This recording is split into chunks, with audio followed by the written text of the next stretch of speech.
हाँ,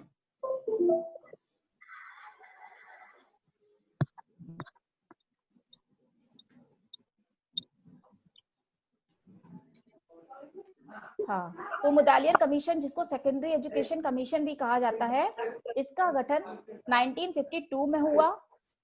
बच्चों please mute करते जाओ अपने आप को। तो इसका गठन 1952 में हुआ, जिसको मुदालियर कमीशन कहते हैं, और ये गवर्नमेंट ऑफ इंडिया ने अपॉइंट किया था, जो कि जो वर्तमान एजुकेशन सिस्टम था उसमें चेंजेस लाने के लिए ऐसा किया गया था।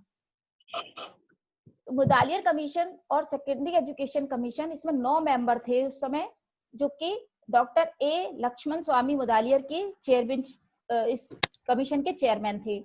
और जो मेंबर्स के नेम थे वो ये थे: doctor Lakshman Swami Mudaliar, doctor Kalulal Mali, doctor Kenneth Rust William, John Christie, Shri KG सैयदन,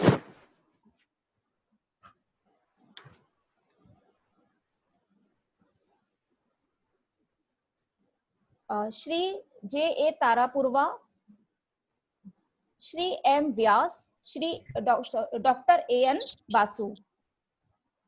इतने लोगों के मेंबरशिप में और मुदालियर के नेतृत्व में इस कमीशन का गठन हुआ था।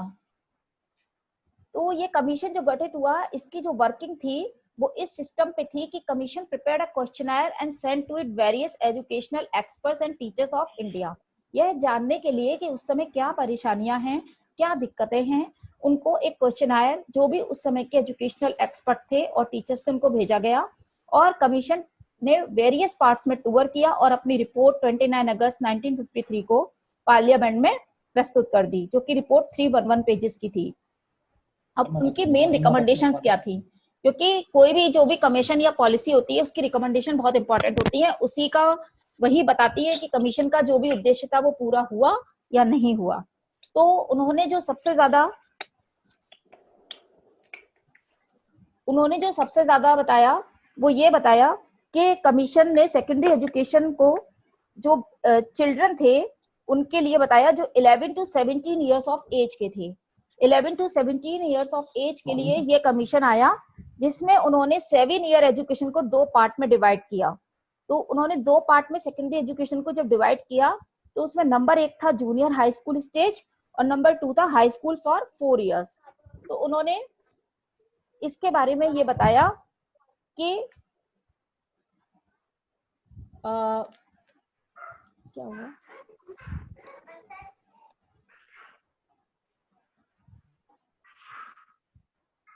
कमीशन ने 3 साल का डिग्री कोर्स का इंट्रोडक्शन किया और यह भी बताया कि सेकेंडरी स्कूल करिकुलम में महत्वपूर्ण चेंजेस होने चाहिए।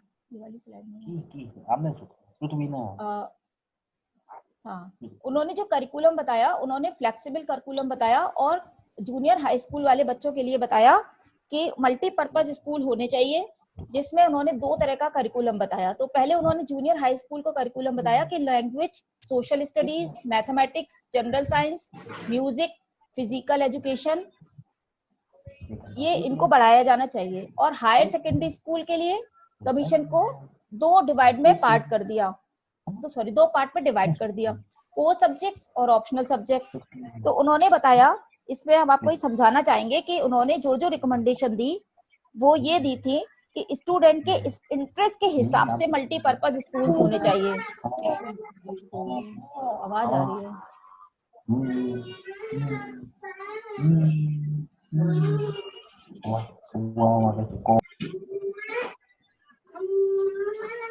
उन्होंने बताया कि स्टूडेंट के इंटरेस्ट के हिसाब से मल्टीपर्पज स्कूल्स होने चाहिए और मल्टीपर्पज स्कूल्स जो है वो इंडस्ट्रियल इंस्टीट्यूशंस के पास ही होने चाहिए, जिससे कि बच्चों को पढ़ने में सुविधा हो।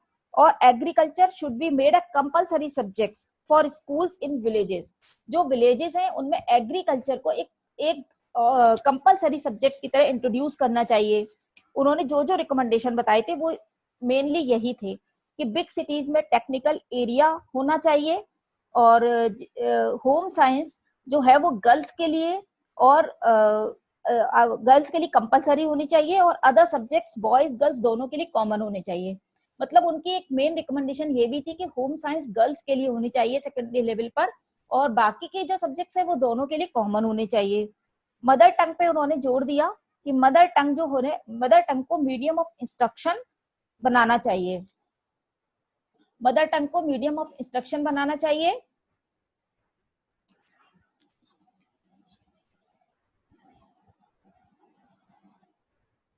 मदर टंग को मीडियम ऑफ इंस्ट्रक्शन बनाना चाहिए और स्टूडेंट्स को कम से कम 2 लैंग्वेज पढ़ानी चाहिए। जूनियर हाई स्कूल स्टेजेस पर कम से कम 2 लैंग्वेज बच्चे पढ़ें और सेकेंडरी स्टेज पर जो स्टूडेंट है उसको कम से कम 3 लैंग्वेज पढ़नी चाहिए, एक तो नेशनल लैंग्वेज, एक मदर टंग और एक रीजनल लैंग्वेज या फॉरेन लैंग्वेज। तो उन्होंने 3 लैंग्वेज का फॉर्मूला भी दिया। तो इस तरह से उन्होंने जो करिकुलम जो ये जो रिकमेंडेशन थी करिकुलम से रिलेटेड उन्होंने ये बताई, और साथ में ही उन्होंने ये महसूस किया कि कमीशन ने यह भी रिकमेंड किया कि करिकुलम को बच्चों की इंटरेस्ट के अकॉर्डिंग ही रिकॉग्नाइज करना चाहिए, कि पहले बच्चों की इंटरेस्ट को रिकॉग्नाइज किया जाए उसके बाद करिकुलम डिसाइड किया जाए। ये जो करिकुलम है ये सोशल एस्पिरेंट्स से मीट होना चाहिए, जो बच्चों की सोशल नीड्स हैं, जो उनको बच्चे सामाजिक स्तर पर अनुभव करते हैं, करिकुलम उससे मैच करता हुआ होना चाहिए। ये ना हो कि हम सामाजिक जरूरतें कुछ और रखें और पढ़ाया हमको कुछ और जाए। तो ये उसने इम्पोर्टेंटली बताया कि सोशल नीड्स को पूरा करता हुआ बच्चों का करिकुलम होना चाहिए। साथ ही साथ यह भी बताया कि इस तरह से ऑर्गेनाइज होना चाहिए कि स्टूडेंट का जो लेजर टाइम है वो भी वेस्ट ना हो, तो उसने लेजर टाइम पे भी जोर दिया। तो इस तरह से कमीशन ने बताया कि ये चीजें इम्पोर्टेंट हैं जिनको जोड़ना चाहिए।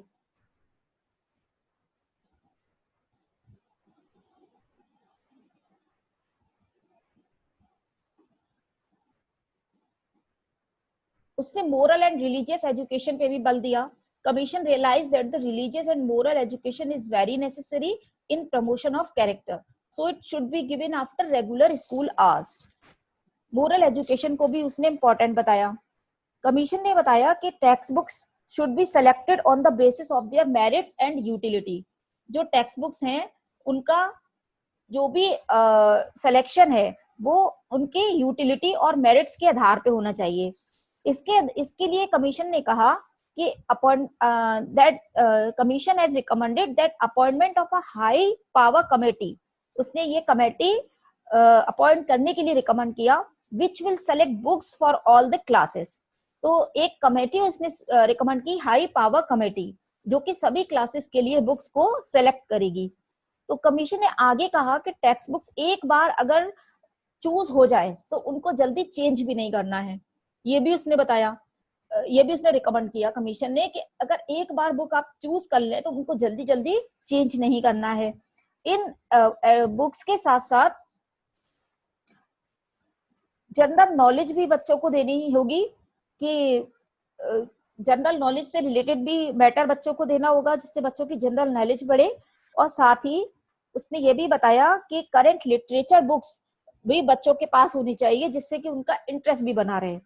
तो उसने जो भी चीजें बताई वो इसकी समरी ये है कि उसने मदर टंग में ही एजुकेशन देने की बात की, जनरल नॉलेज पर बात की। ये देखिए ये कीवर्ड्स हमारे बन गए कि उसने जनरल नॉलेज की बात की, बच्चों के इंटरेस्ट की बात की, बच्चों के सुविधा की बात की, और उसने ये भी बताया कि character formation is an important for the society. So हमारी सेकेंडरी एजुकेशन में कैरेक्टर फॉर्मेशन भी एक इम्पोर्टेंट चीज है। साथ ही साथ उसने ये भी बताया कि कैरेक्टर फॉर्मेशन केवल इंडिविजुअल का नहीं होता है। अगर हम एक बच्चे का कैरेक्टर फॉर्म करते हैं तो हमारे पूरे नेशन का कैरेक्टर बनता है। तो इसलिए उसने कैरेक्टर फॉर्मेशन पे भी जोर दिया, जिसके लिए उसने मोरल एजुकेशन को भी रिकमेंड किया। साथ ही साथ उसने यह भी कहा, एक दूसरी इसकी इंपॉर्टेंट रिकमेंडेशन यह आई कि all the student should be medically examined at least twice a year. एक साल में 2 बार बच्चों का मेडिकल एग्जामिनेशन भी जरूरी है। Full medical facilities should be available for ailing students. School और कॉलेजेस में ही बच्चों के लिए सारी मेडिकल सुविधाएं भी बच्चों को प्रोवाइड की जाए, साथ ही साथ उनको हेल्थ प्रिंसिपल्स भी बताए जाएं। एक ये कीवर्ड भी आया कि हेल्थ प्रिंसिपल्स भी जरूरी हैं बच्चों के लिए, तो बच्चों को हेल्थ प्रिंसिपल्स भी दिए जाएं। साथ ही स्टैंडर्ड ऑफ टीचिंग के इम्प्रूवमेंट के लिए भी कमीशन ने रिकमेंडेशन दी कि जो टीचिंग का स्टैंडर्ड है वो भी इम्प्रूव किया जाए, जिसके लिए कमीशन ने सजेस्ट किया कि सेंट्रल गवर्नमेंट को एक एक्सपर्ट की कमेटी अपॉइंट करनी होगी जो कि कई वेज बताएगी which will suggest various ways and means for improving the teaching methods. Teaching methods को भी उसने इंपॉर्टेंट बताया कि टीचिंग मेथड्स के ऊपर जो काम करेगी, कुछ एक कमेटी उसने बताई। तो इसके लिए उसने कहा कि teaching should shift from verbal and memorisation to learn through realistic situation. कि जो टीचिंग है वो मेमोराइजेशन उस समय बहुत इंपॉर्टेंट हुआ, मेमोराइजेशन पे बहुत फोर्स हुआ करता था कि जो भी